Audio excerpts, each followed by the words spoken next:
They said they don't want it. I told my cousin to send it to me. I'll take all of it. Just send it. I need it to be snow up to my waist so it'll kill all the bugs in the ground and all that. 'Cause I'm tired of Oh. Yeah, my granddaddy used to many years ago. He lived by the almanac and snow and ice and stuff like that. He declared, and you know what? It worked. All I can say is I know it worked. But he planted by the almanac, and Yeah. I mean, everything was that way. And I said all that to say this, Tasha. I do believe that that is nature's way of taking care of a lot of problems. Yeah. So, And I'm a Mississippi girl. I grew up on a beach and we never had snow. So when it snows here, I'm like the kids. I'm outside catching snowflakes on my tongue and snow angels and snowmen and whatever I can get into.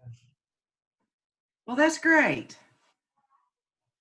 Dr. Revis, you grew up with it all your life, didn't you? I sure have. And, you know, the older you get, the less chance you want to take when you get out in it. I tell you that. Well, it would now on the East Coast where I live, if they even you don't even have to get the words out of your mouth, and they're running to Walmart to get all the bread and milk. You know, The shelves are empty. Yes. yeah, all you got to do is think about it here, and they'll close down something in a heartbeat. Yeah, we do here too.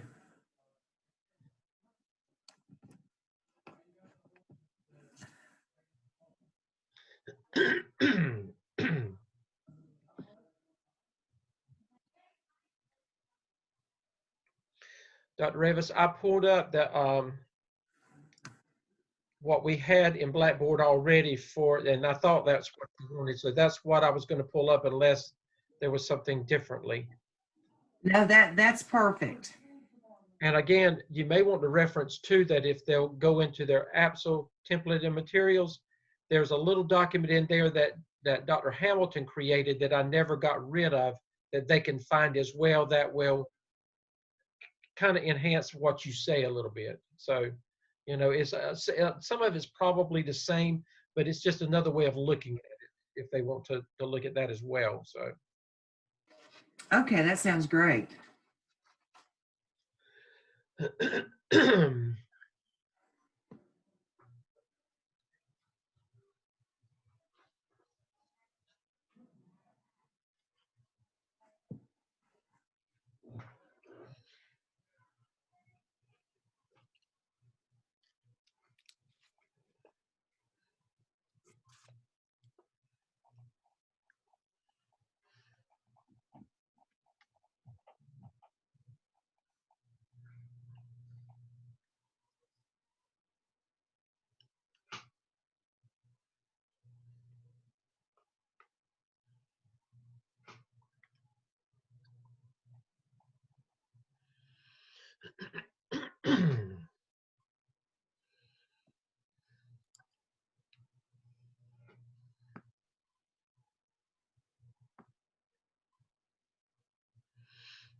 Well, Dr. Stedman, we've got 20 people. yeah, they keep showing up. We'll have all of them. Yeah, Okay, you ready to get started? I sure am. Okay, if you would just go ahead and bring welcome and. Well, welcome to week 4 of our class, and it's hard to believe that we are starting on week 4.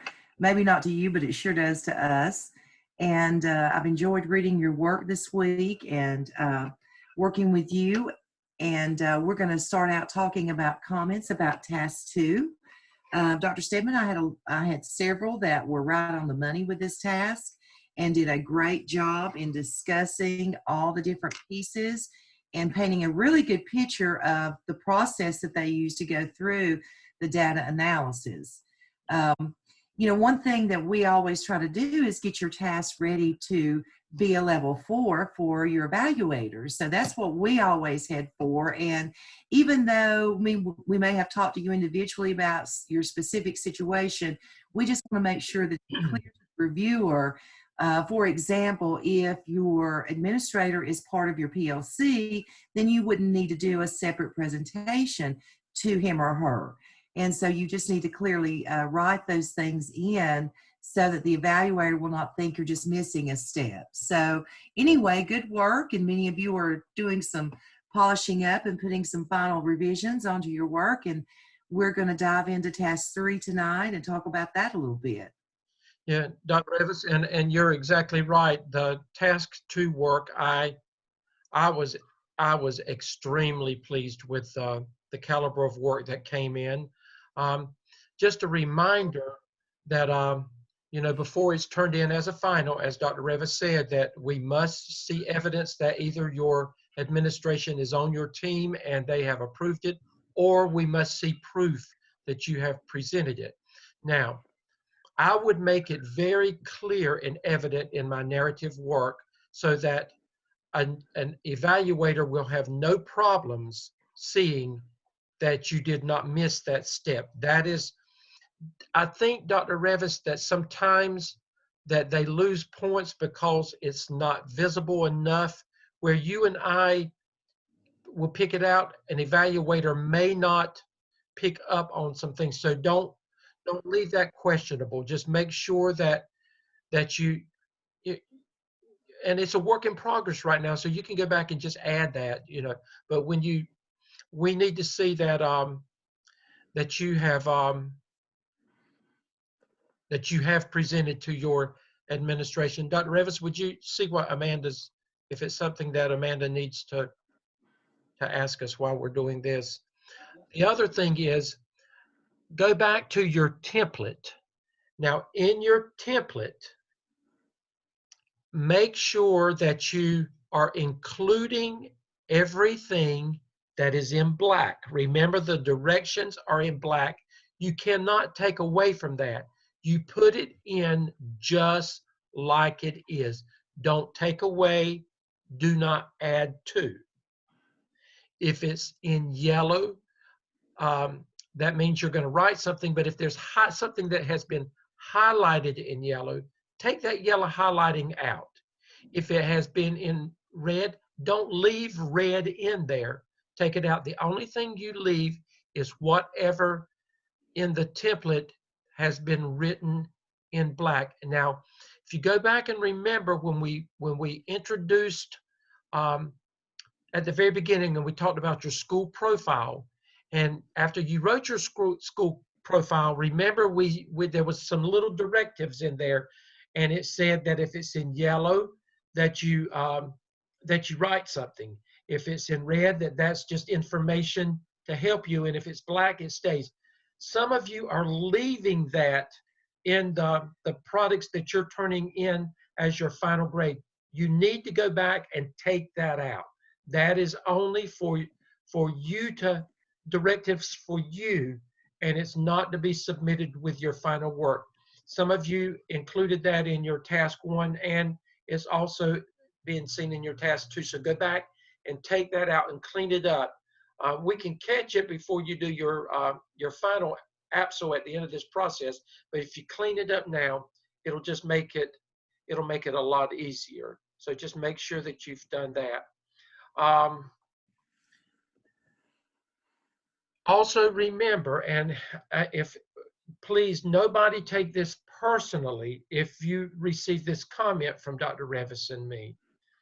Remember that your most pressing need cannot be attendance It cannot be discipline. It has to be something that can be measured with some type of assessment. So if we told you to go back and to fix that, that means that you must regroup your thinking from the data analysis, and you've got all the work there. You've done the analysis, so you don't have to go back and do all of that again. You just got to go back and look at what you've done, and you've got to decide, this is my most pressing need based on something that can be measured. It has an academic focus, something that is going to, and while we know that that discipline is something that you have to work with, it's like Dr. Lamb said at the beginning. He said that discipline is not going to, it's really not going to improve test scores. However, you've got to have good discipline, and there's a time and place for that. We know that if they're not in school, that they can't be taught, but that really is not the determining factor. It's something that you can look at as a school, and I would look at it, but and it can be when you do your action plan. You can include some of those things in the strategies that you're going to look at, but it cannot be your most pressing need, and it cannot be your primary focus. It can be a focus. Wouldn't you agree, Dr. Revis?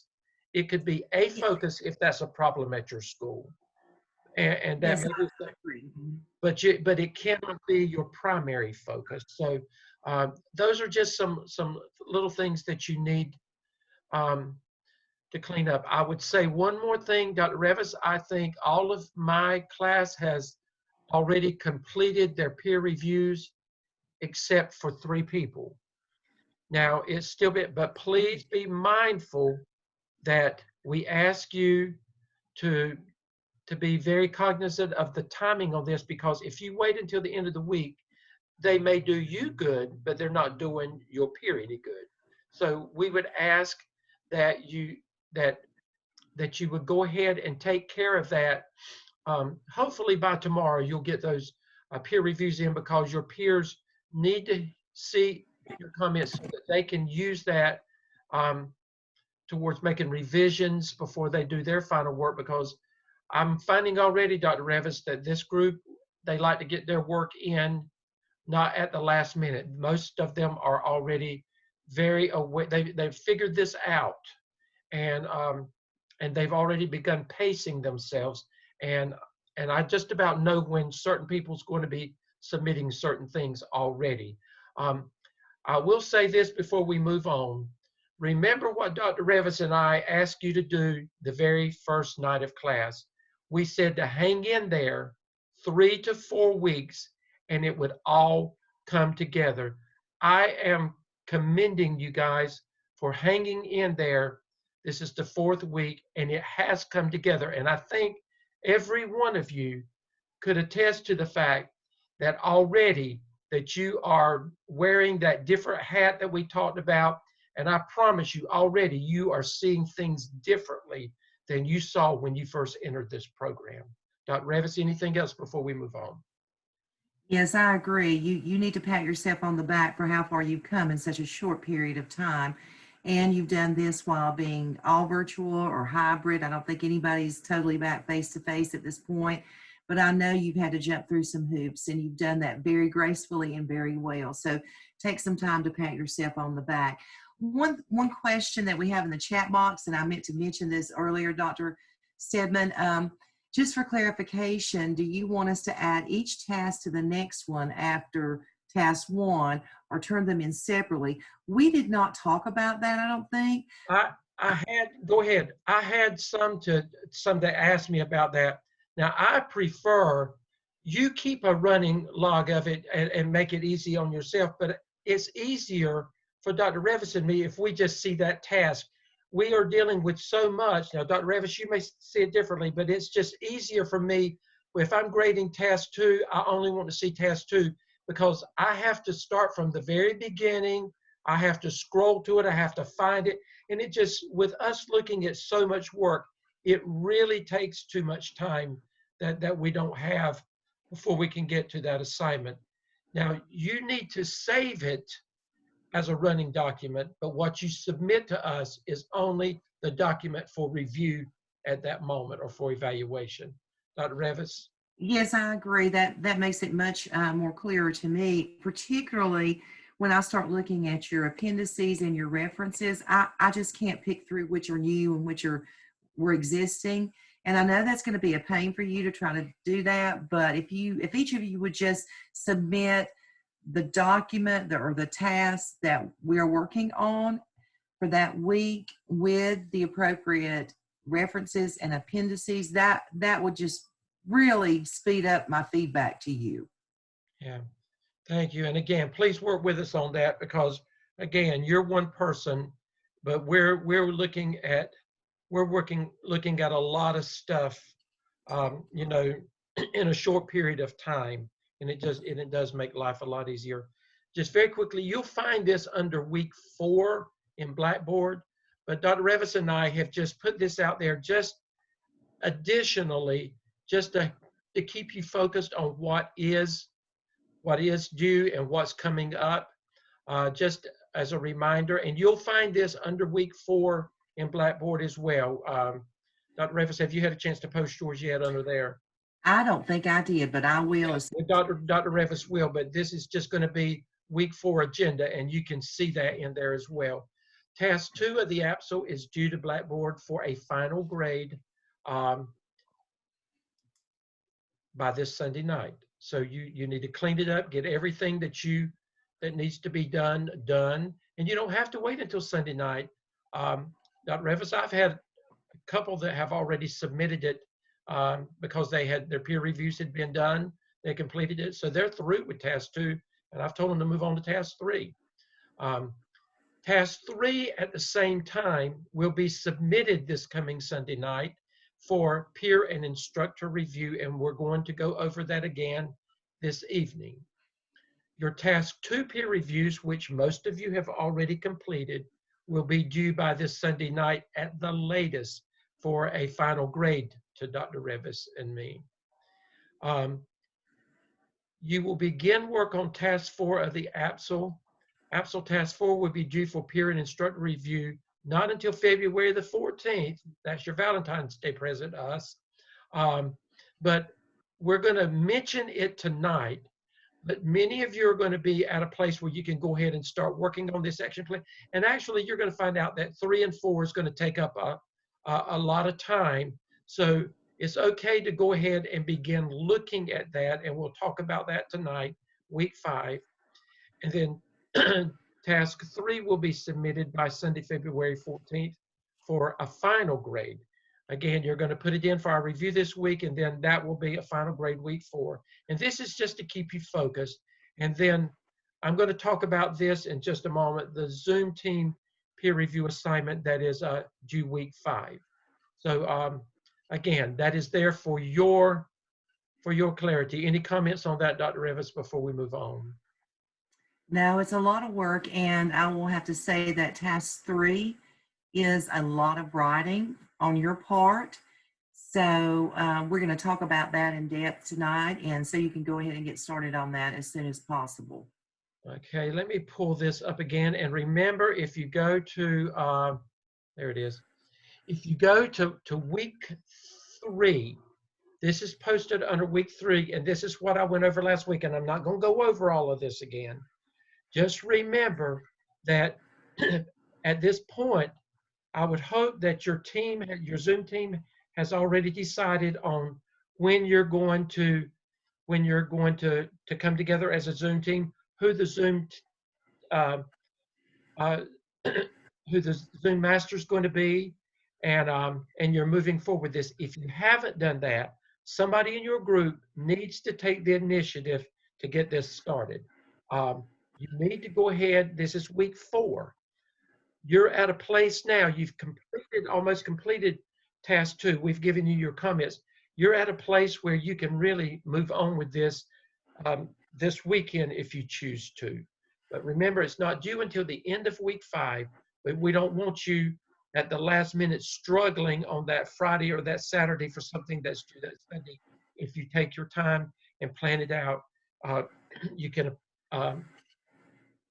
plan an effective peer review session for the AAPSL. Again, it's laid out for you step by step what you've got to do. If you have any questions, you can reach out to Dr. Revis and me about this.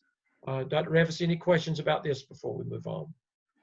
No, and you're just talking about reflect upon the processes that you use to complete tasks 1 and 2.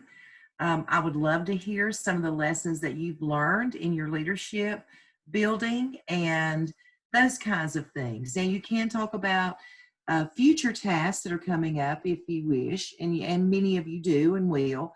But this is a reflection about the process and what you learned as far as leadership, and that you learned about your school, and that you learned about leading a group of adults. So, you know, we'd like to hear professional dialogue when we look at those Zoom meetings. And Dr. Revis, I'm going to come in and out with the helpful hints document and bring your document in when we need to.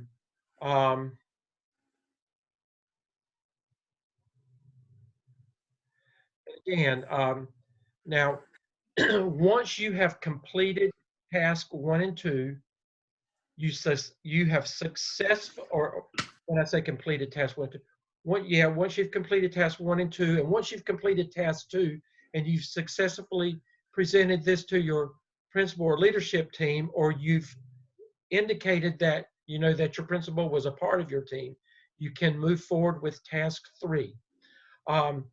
And just remember that your focus in prompt 1 will be the identified need in task 2. Everything from this point on, the work you do in task 3, the work you do in task 4, will all be focused around that identified need that you named in task 2.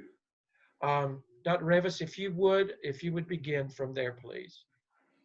Okay, so in this task, what you're going to do is some research on your identified need. So you're going to do 2 things. You're going to create an annotated bibliography, and that annotated bibliography, and we're going to show you an example of that in just a moment, you are going to be researching possible solutions to your identified need. So let's say, for example, that you're in a middle school and your PLC decides you want to address reading comprehension as being your biggest need. Well, in some of your reading, what you're going to find out most likely is that fluency plays a big part in a student's inability to have strong reading comprehension. So you're going to want to look and research either research-based practices or programs that will address that need, that will support students in their fluency development. You will also probably find in your research that vocabulary, particularly at the middle school level, plays a huge part in reading comprehension. So you're going to look again at programs that support vocabulary development and, like I said, fluency. So in your annotated bibliography, you've got to include a minimum of 5 regular resources. Again, these are research-based programs or strategies, practices, and a minimum of 3 online resources. And the online resources are technology-based programs.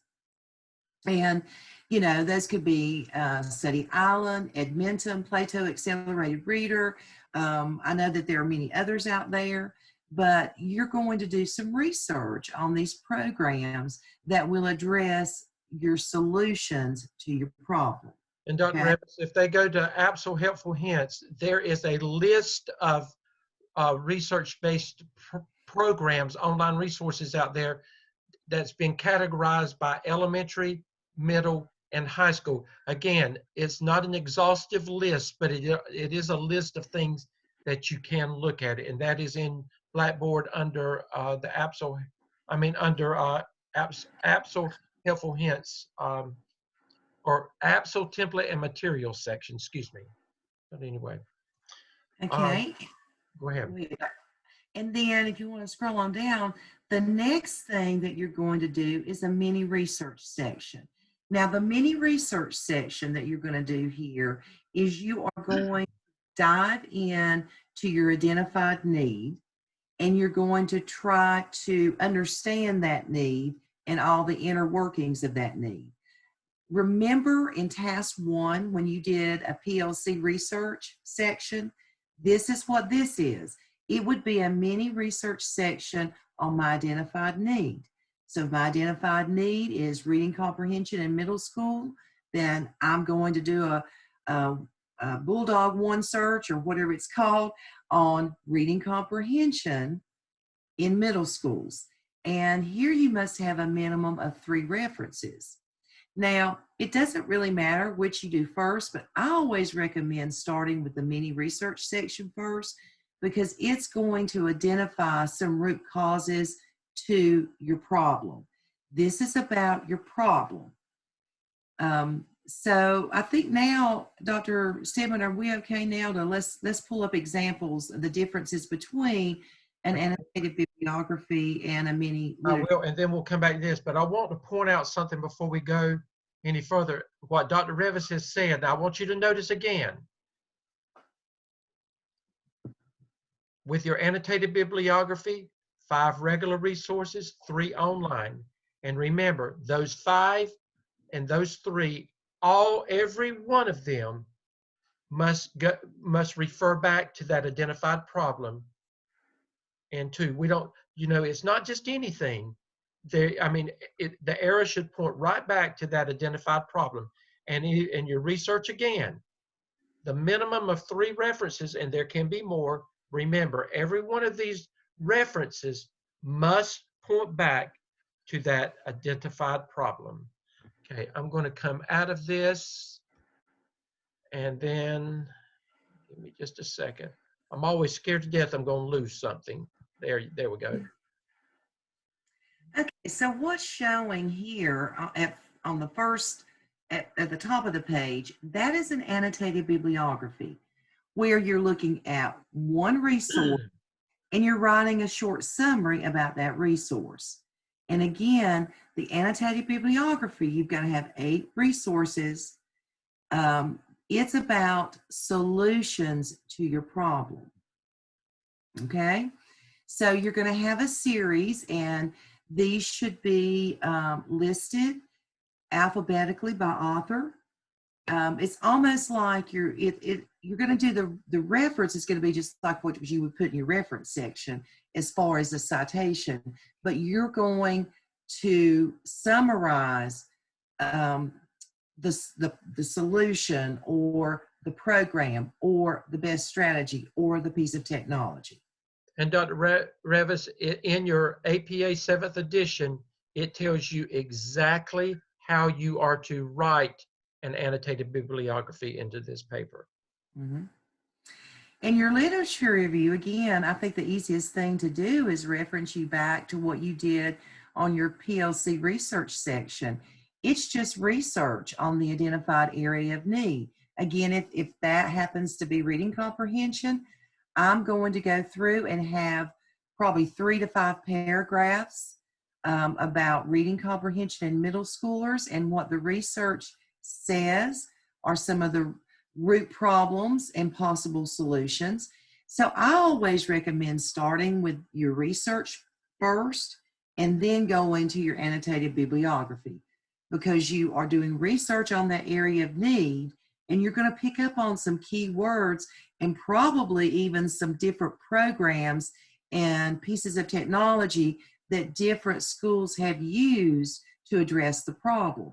And then you're not starting from scratch.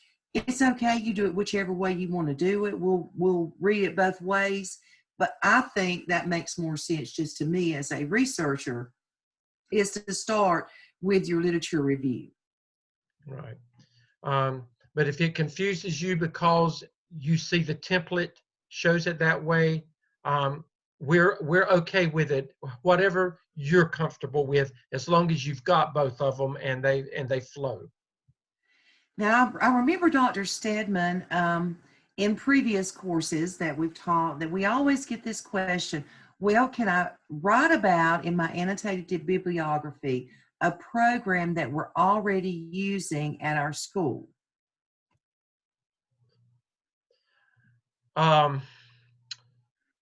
That would be something that if there's an opportunity to take that to another level, to expand the program, if it's something that you're already doing and you've got a problem area, that means that it has not effectively met the need at this point. So, you're looking for, that medicine didn't work, so you're looking for another medicine to get well with. So, if you can take that program and there is an opportunity, and it may be, you may say, well, it's not working because we have not been able to fully implement it because we don't have this component of it. Then if you can justify that and you can take that program the next level and try some things with it, then we could look at that, Dr. Revis. Otherwise, it needs to be something new and different. And you may be thinking, well, we're in a hybrid situation and some of these programs won't work in a hybrid situation. Guys, we understand that. And we also understand that schools are bound by your budgets and all kinds of limitations. Again, what you're doing is you're giving options and ideas to your PLC and ultimately to your principal, and they may or may not agree with it. And most certainly here in the spring of the school year, they're probably not going to want to implement any new program. It's probably not been budgeted for or anything like that. But there are also some research-based strategies that you can be implementing instructionally, and you can begin those at any time. We got a question in the prompt, Tasha. Yes, if you're using a program in one grade level but not in others, would expanding that to include the other grade levels be acceptable to use? I would say yes, if it has proven to be effective in that one grade level. And if that grade level has been identified as your problem area or part of the problem that you identified in task 2. Yeah, okay. I have a question. The students who are in my school are virtual students. They all participate in class online, and this is all the time. So I just want to make sure I go in the right direction as far as programs, because they are all already use a number of different programs. And is this their first year being completely virtual? It's a middle college, so when they begin, excuse me, when they begin, I have a 3-year-old. When they begin their program at the middle college, they start off doing virtual high school courses, and then they take either face-to-face, synchronous, or blended college courses right now, but they're located on a college campus. But well, I think one thing you could think about doing, I don't know what your area of identified need is, but focusing very specifically there and seeing if there are some online strategies that have been proven to address that need, or maybe there are some programs out there that would better fit in addressing that need than what you currently have. You just think of it in that way. And who are we speaking with? Who is this now? Okay, which student is this? Jenna, I'm sorry. Dana, I think I read your work, didn't I? Yes, sir. Yeah, I did. Okay, just call me about that sometime tomorrow. Okay? Okay, Dr. Revis and I are going to chat after today's meeting. Who's that? Dr. Revis and I are going to chat after today's meeting too. Okay, that's great. And if you need me, call me tomorrow. I read your work and I understand what you're asking. There is an answer to that though. We'll talk with you about it. Thank you. Okay, you're welcome. Dr. Revis, let's move on to prompt 2 and let's look at that. And then I want to pull up, before we go, I want to pull up an example of something, and we can go through the example and show them what we're talking about.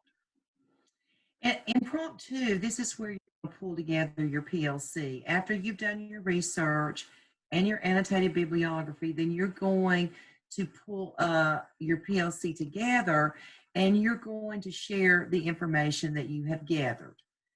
And a lot of people struggle with this prompt, and we want to try to clarify it as much as possible.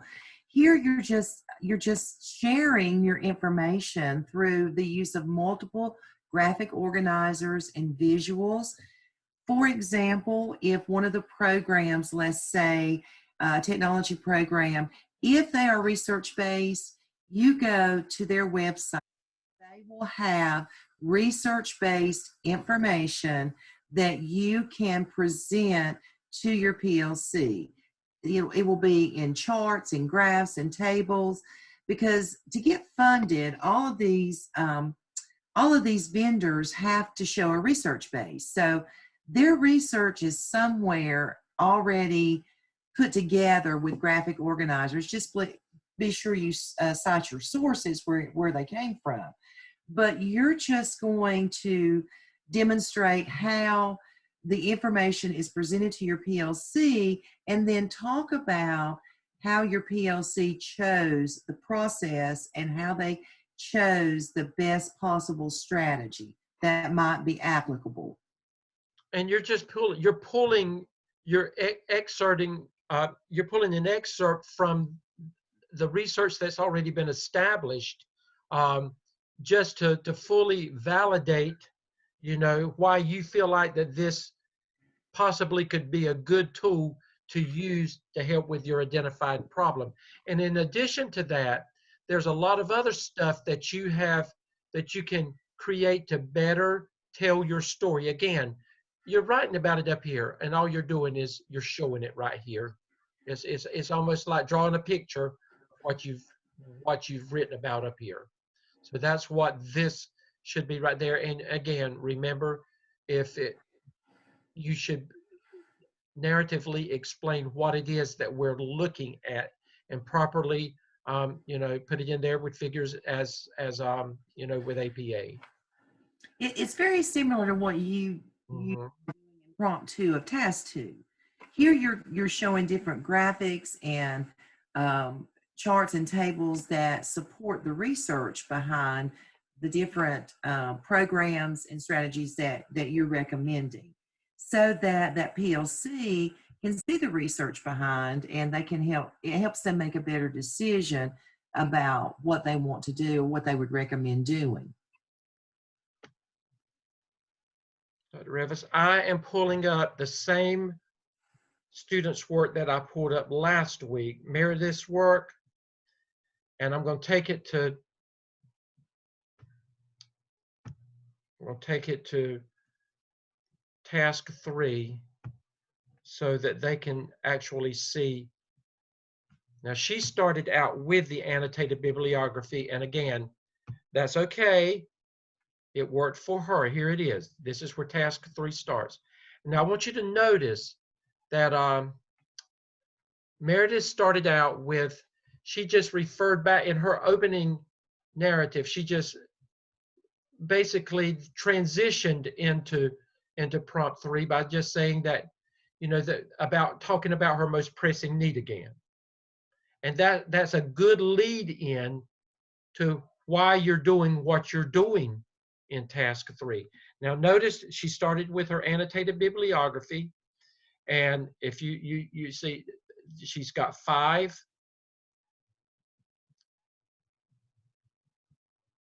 regular resources, and these all relate to her identified need in task 2. See how they're written.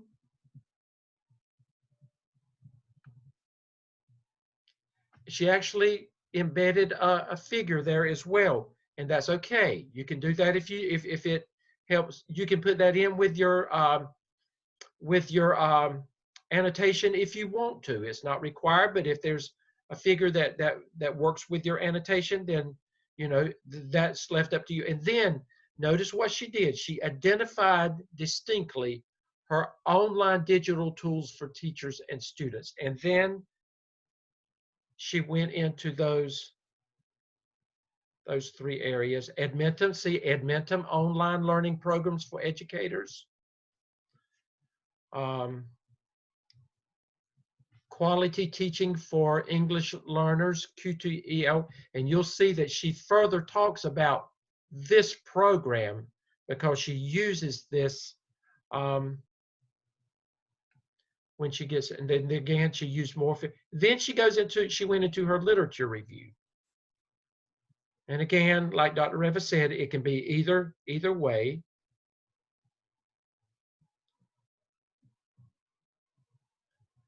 Then she went into prompt 2. The next step, and she goes into the next step for me as the PLC team lead was to schedule a meeting, and she went on and talked about that. Then things that she had talked about up there. Notice, remember I talked to you, one of her areas, her research-based areas was QTEL. Do you see? She has pulled something from QTEL and she's talking about it here. So it came directly from one of her annotations up there, the QTL theory of action. So she's gone in and she's pulled information to further talk about, you see, there's another one.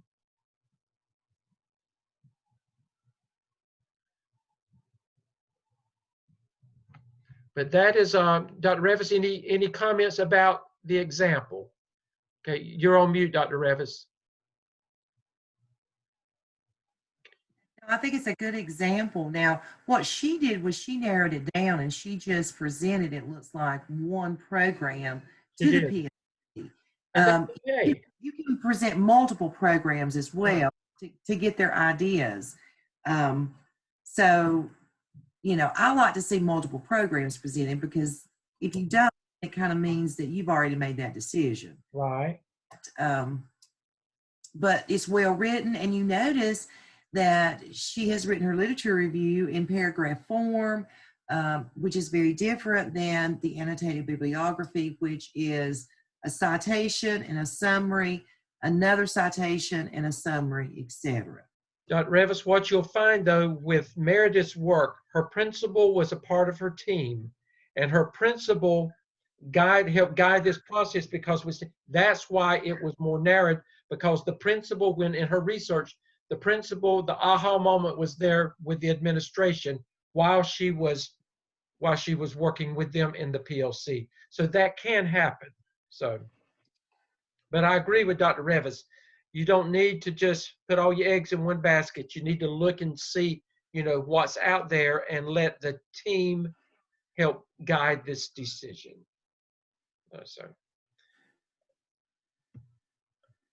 Okay, before we go any further, any questions at this point about task 3?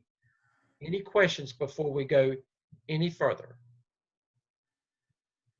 It's okay to unmute yourself and ask a question now if there's anything that you need more clarity on about task 3 when you begin working on that.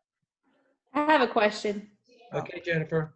So it's going to be a total of 11 different references, right? A minimum, yes. A minimum, yes, but they'll be all different. They won't be anything that we've previously used, correct? I would say they would be brand new, yes. Okay, all right. I just wanted to make sure.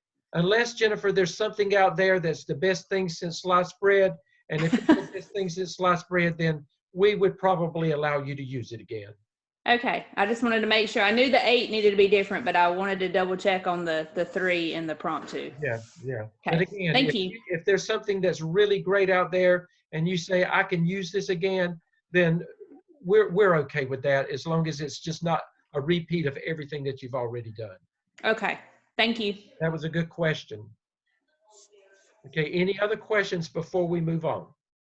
So my principal is not a part of my PLC, but if I invite her to come to share the research I found for that particular, for the meeting with the group, does that count as the presentation of the research and data? As long as you identify that and talk about that in your narrative work, yes. And remember, your principal may not show on the paper as a part of your team, but your principal is automatically a part of your team anyway. It just, you know, just because they're the principal. Okay, thank you. That was a good question, though. Okay, other questions? Okay. Now, I want to pull this up before we go any further. Where is it? Where is it? Here it is. Remember, this is the same document that I pulled up with task 1 of the AAPSL, with task 2 of the AAPSL, to tell you what it would take for you to be considered. It doesn't automatically make it an accomplished document, but you have to have this, at a minimum, you have to have this to be accomplished. Now, this is what we've talked about. For an accomplished document, the annotated bibliography and online tools demonstration demonstrates knowledge of best instructional practices associated with the identified needs, and the candidate has utilized data to specify needs and provides evidence that that research-based strategies will be used to address needs, and the narrative features references to sources from the research and multiple graphic organizers to illustrate and help detail the PLC's projected impact on the identified need. And then finally, the candidate's evidence exceeds, notice that word, exceeds, goes over and beyond established expectations for a proficiency rating for this task. So what the evaluator is going to look at, now Dr. Revis and I will look at this too, but remember that we'll give you a grade, but we don't give the final grade that goes into task stream. They're going to look at this point that you as the student, as the author, has gone over and beyond. You have exceeded expectations. So they're going to look for, Dr. Revis, I guess they're just going to look for extra stuff there, extra good stuff there. Well, I would think when I was grading, I wanted to make sure that there was a clear connection to the research that you were doing in your annotated bibliography and in your literature review, that there was a connection between those two, number one, and that there was a clear connection as to the identified need and what the PLC decided to choose or how you decided to move forward. So I think that goes above and beyond. And I also think, you know, instead of having a minimum of 3 resources in that literature review, maybe you have 4 or 5. Maybe you had more than 3 references on that PLC research section.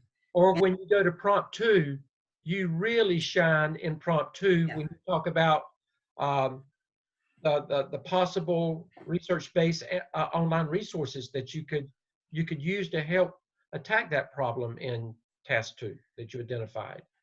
So just make sure you're constantly gauging everything you do under this column. So, and again, that's in your Blackboard, so you can go back to it and reference it yourself all along the way. Dr. Revis, I'm going to do one more thing, and then we're going to open up for questions. I want to go to the, we're not going to explain it, but I do want to introduce it tonight. Let me go to the, oh shoot, here it is. I want to go to the, that's not it. Or maybe it is, yes. It is. This is where I was talking about. Make sure this right here, this is just for information. So don't put that in the work that you submit to Dr. Revis and me for a final grade. Take this out. That's just information for your information right there, okay? So just take that out. And anytime you see yellow highlighting right there, remember that means you write something, but don't leave it highlighted yellow. Okay. I want to come down to task 4. Now this is, we will get into task 4, fully introducing it next week. But you should always, at this point, you should always have at least a knowledge and an understanding of what is coming. And you need to have a knowledge and understanding of how all of this is connecting, how it's all going to work together, how you go from point A to point B, from point B to point C, from point C to point D. You're in point C with task 3. That means that you're looking for solutions. You're identifying solutions to the problem. And you're going to come to some consensus and you're going to say, yeah, I think this will work. Based on what the research says, I think this is going to work. And so when you get to task 4, this is where the rubber meets the road. This is where everything that you have done basically culminates and it comes together. You're going to develop an action plan based on everything that you have done from task 1 to task 3. Now, again, all of this right here is going to be, this is not your opinion. None of this is your opinion. No, we don't mean any disrespect at all with this, but we don't care about your opinion. We want to know what the research says here, okay?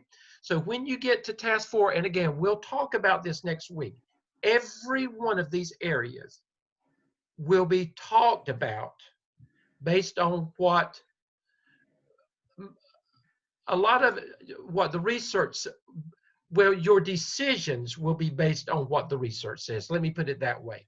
Your decisions here, it won't be you just pulling something out of thin air. Everything will be relative to the research and it will refer back to your identified problem in task 2. And again, Dr. Revis, you want to comment on that before I move on? Because we're not going to camp out here. I just felt like they needed to at least know where we were headed. Well, what you're going to do in task 4 is basically build an action plan, like a mini school improvement plan, just focused on your identified need. So when you meet with your PLC and talk about all those different strategies and different programs that you've researched in task 3, you really need to hone in on something that's doable and that you think you can implement. Because what this graphic organizer that's right down here, I always suggest start with your graphic organizer and then do your narrative work. Let me show them that. Now, everything that you've written about up there is down here as well. Now, you'll see that this graphic organizer that Dr. Revis is going to talk about, you're going to see this consistently over and over and over again in this program. When you get to next semester with Dr. Lamb or whomever in 603, you will use this same graphic organizer. You're going to use it where it's going to be used several times. So I think we use it in the AAPSL too, don't we? You do. You have to use it in the AAPSL, yes. So this is just a template that probably looks very familiar to you if you've ever looked at your school improvement plan, and you see the specific activity, and that's going to be that, for example, all teachers will implement 2 new vocabulary strategies within the next 9 weeks to use consistently in their classroom instruction. That could be, for example, an activity, or we're going to increase our focus in iStation to focus on vocabulary development. I don't even know if iStation has that, but anyway, you're going to take your identified need and talk about how would you implement it. Now, let me go back to what we've stated over and over and over again. Your school may not implement this, guys, and if they do that, or don't, that's beyond your control.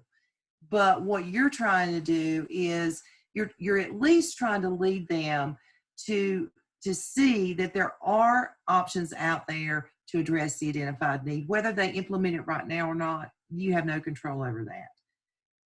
But you would have at least your specific activity and your timeline. It would not be unusual for that timeline to be fall of 2021. That's not unusual at this time of year. Right. You'll list your resources, or persons responsible, resources needed. You might be shifting some Title I funds, some state remediation funds, whatever. Your formative assessment, and we'll talk more specifically about these next week, but there's a difference between your formative and summative. And what is your goal? What do you want to do? What's your ultimate goal here? Well, your ultimate goal is to increase the performance, reading comprehension performance of your 7th grade students, perhaps. And then how will you know if you are successful? So we'll talk about the difference between that formative and summative assessment next week, because I think that gets a little bit in the woods, deep in the weeds for where we need to be tonight. It does. I just wanted to expose them to this, and just remember, when you get here, you do not deviate from this plan. Right here, you'll find Dr. Lamb lives and dies by this graphic organizer. Am I right, Dr. Revis? Yes, and again, you're going to use it all through your 3 semesters. So just get comfortable with what it's asking. The other thing is a PERT chart, and that is optional. Guys, only do this if you have time, because something like this, unless you're a whiz at technology, this can take hours to do. And you don't have hours, most of you don't. So it's optional. You do not have to do this piece, but you do have to do that graphic organizer we just showed you, that template that was on the previous page. However, this is something that if you can work it in your schedule and you can make it work, when the evaluator looks for over and beyond, this would be considered over and beyond. Okay? And then finally, we'll get into prompt 2 next week, where, and we're not even going to talk about this, but you will have to do a presentation to your administration. You have to present your action plan, but these are some things that you must talk about, have knowledge of, and talk about, prior to setting up your meeting with your administration. And this will guide the action plan, and the narrative work that you do here will actually guide the presentation that you will prepare and ultimately present to your administration. Again, we don't expect you to absorb all of this. This was just exposure this evening for task 4. And again, I think it gives you a good feeling for where you're going to go with the information that you're going to do in task 3. This is how it's going to be used. You're going to present your information that you have dug into in task 3, and you're going to decide on some points of implementation. Right. Task 4. Okay, and it's okay. We're not going to show anything else.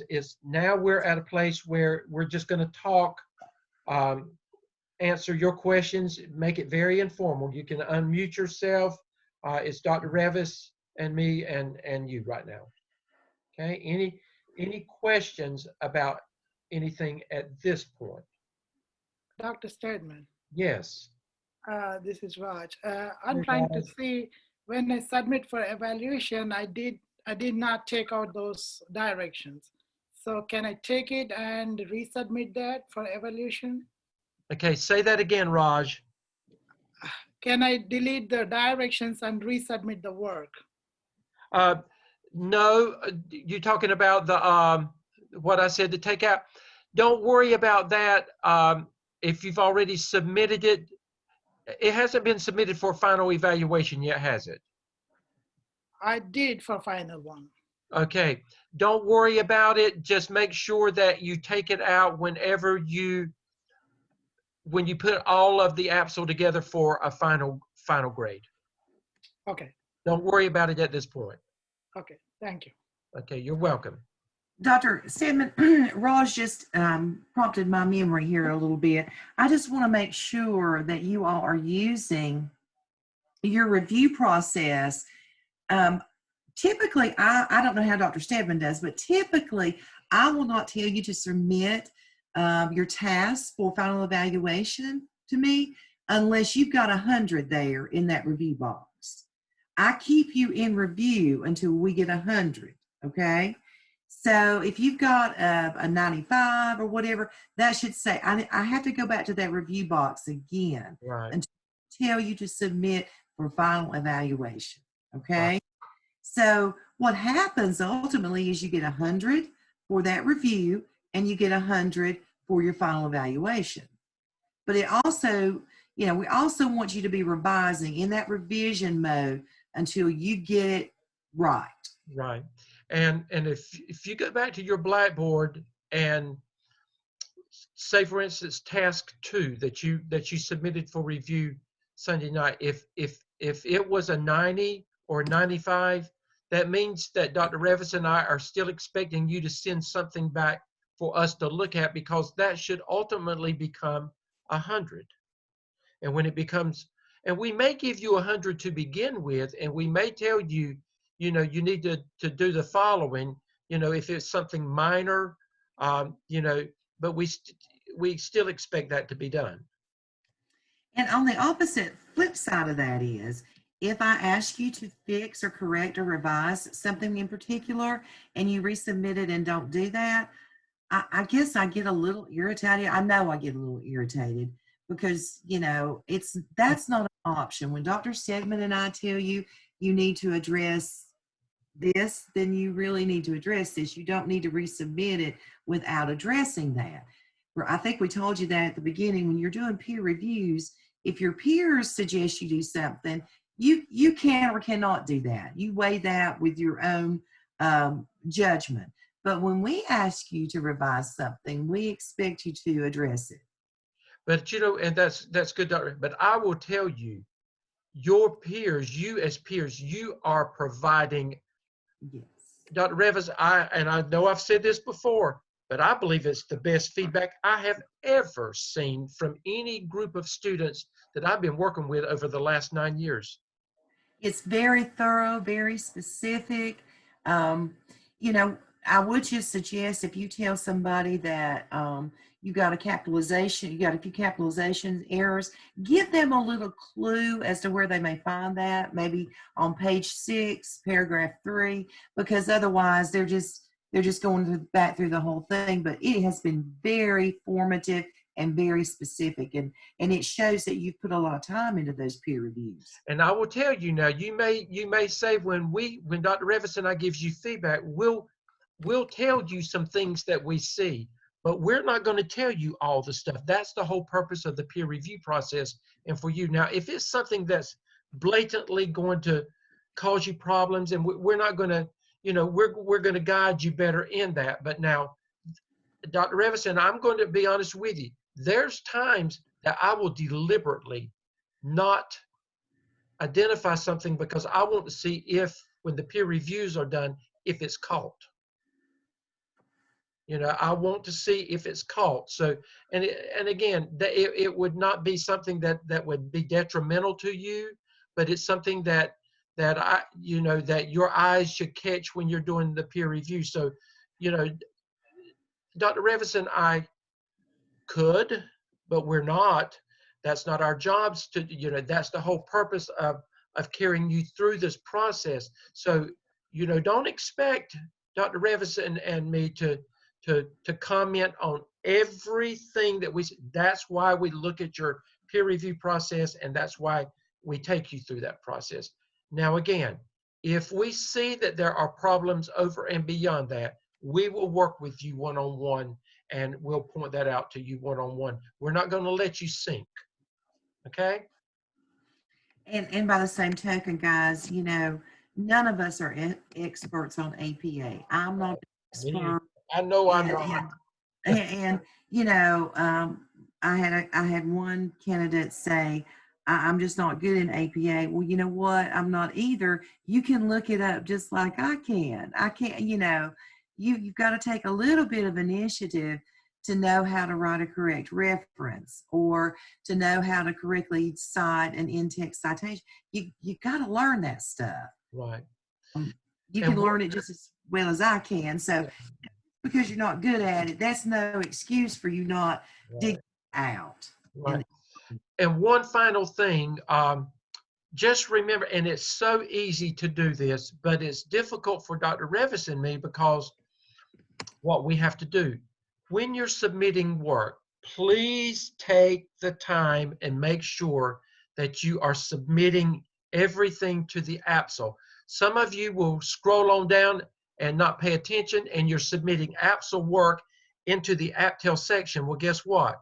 We have to go in and manually find that stuff and remove it, and it takes a lot of time when we're doing that. So please, you know, and we've got to do it because when you get to the APTEL, you know, you can't submit work in there if something's in there, and then you're not getting credit in the APSL. So please look carefully when you're submitting work for grades that you're not submitting it to the APTEL. It's easy to scroll on down, but just try to become conscious of that, and when you get ready to submit your work, make sure that you're in the right sections.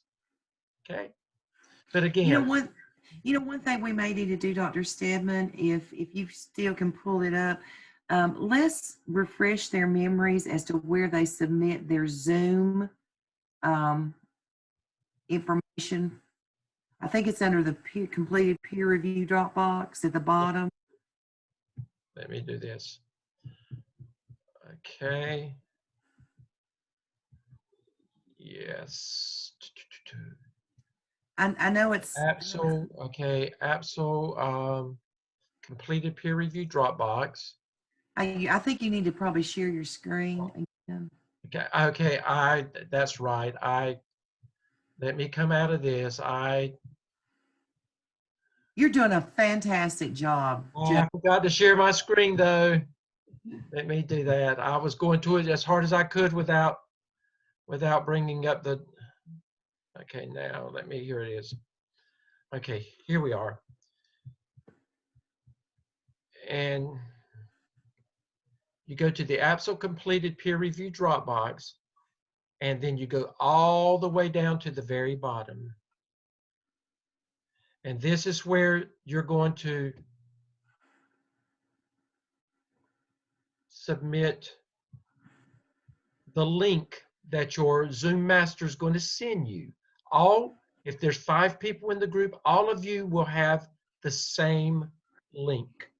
And this is where you're going to submit your link, and it will be submitted to Dr. Revis. I mean, now what's going to happen when you submit it, now Dr. Revis and I don't have to look at that link but one time.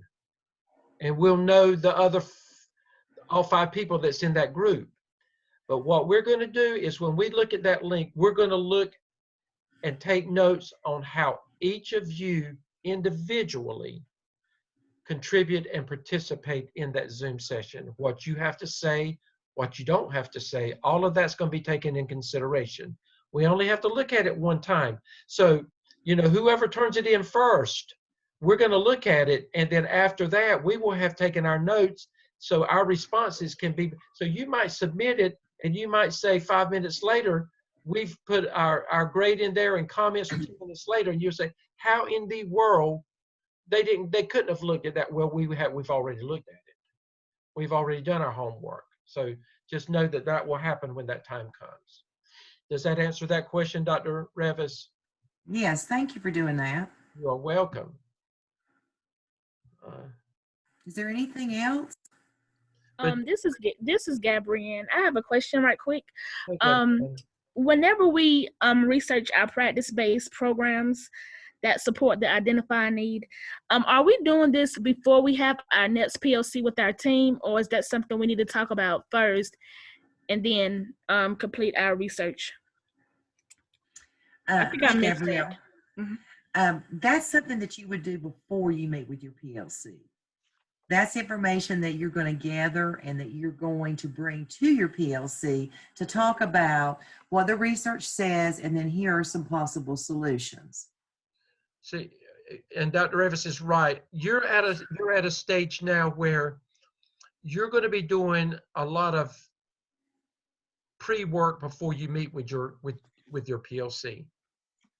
And you're going to remember you're the leader, so you're going to guide the process with your PLC, and you're going to say, in my research, I found the following 2 programs or the following 3 programs. I want to talk about it. I want to get your input on, what do you think about it as it relates to the identified problem, and that's where the leadership comes from that. That was a good question, Gabrielle. I have a question. This is Tasha. Is there a length that we need to look for as far as how long we need to schedule our Zoom meeting, or is it just like, should we schedule it for an hour, or does it just however long it takes us to go through it? Well, Is that something that's going to be? You don't have unlimited Zoom capabilities like Dr. Revis and I do. So I would say that you need to schedule your meeting, and if the leader has everything planned, and Dr. Revis, I would say 30, 35 minutes, you should have your meeting over with, and it should be a good quality meeting in 30 or 35 minutes. However, if you decide that you want to go further, just remember each of you have Zoom capabilities, so you could do 2 Zoom links if you needed to, if your discussion went longer than that. But I would say 30, 35 minutes, Dr. Revis. What do you think? Exactly. And if you're the Zoom master, and of course, excuse me, and of course, if you're the Zoom master, you're taking on a leadership role there. But whoever's the Zoom master, you need to have a little agenda to go by, and so that you're not just floundering around during the meeting, that you've got it planned, that we're going to talk about what were our challenges for task 1 and task 2, and what were some growth opportunities, and what are some things we learned, and how did we think we grew as a leader doing those kinds of things. And we're just looking to see that you are participating, and that you are that you're ready to participate. You would, even as a Zoom leader, I would think you would send that agenda out ahead of time so that your teammates can be prepared to discuss things. So, you can do that as a Zoom leader in isolation, or you could ask members to contribute to making that agenda. But most of the time, a good Zoom master will have an agenda as a guide throughout the discussion and the discourse. My second question, I noticed that our clinical internship course is now showing up in Blackboard. Is there anything that we need to be doing there? No. Okay. No. And Dr. Lamb's going to talk about,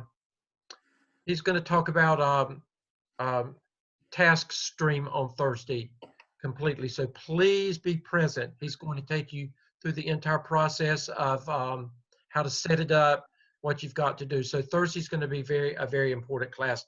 That will be your last Thursday night class for a few weeks. Again, I just want to say, excuse me, I just want to say you've got a lot of writing to do this week and research. So I would say you've got to get right on that research. Just go in after this class is over and start researching in the library, and put in your keywords for your most pressing need, and see what you come back with. So you've got to get on that pretty quickly. But let me conclude with saying, Dr. Revis, you're doing a great job. Again, thank you for hanging in there and doing what we ask you to do. You're going to make it. You're going to make good administrators. And you're already proving to us that the learning curve that we ask you to consider is already taking place. We can see that. Dr. Revis, anything in closing?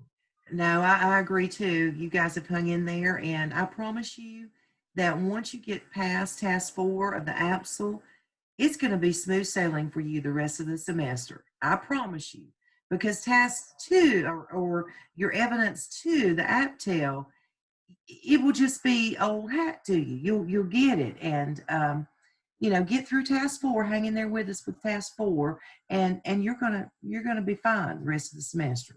You are. And you'll be pros at it by the time you get to 603. You could probably take the course then. So anyway, well, good night, everybody, and we will see you on Thursday evening. Okay? Good night. Good night. Dr. Revis, I have a question for you. She left already. Okay, I'm still here. I haven't ended yet. This is Kendria. She was telling me that she was changing my group for Zoom, and I was trying to figure out if she wanted me to do my Zoom meeting with the group that I was assigned to for task 1 and task 2, or the new group that she was changing me to. I would say, Kendria, go ahead and do it with the new group. It's not going to matter. Okay, thank you. Yeah, you're welcome. Okay. Bye-bye. Bye-bye.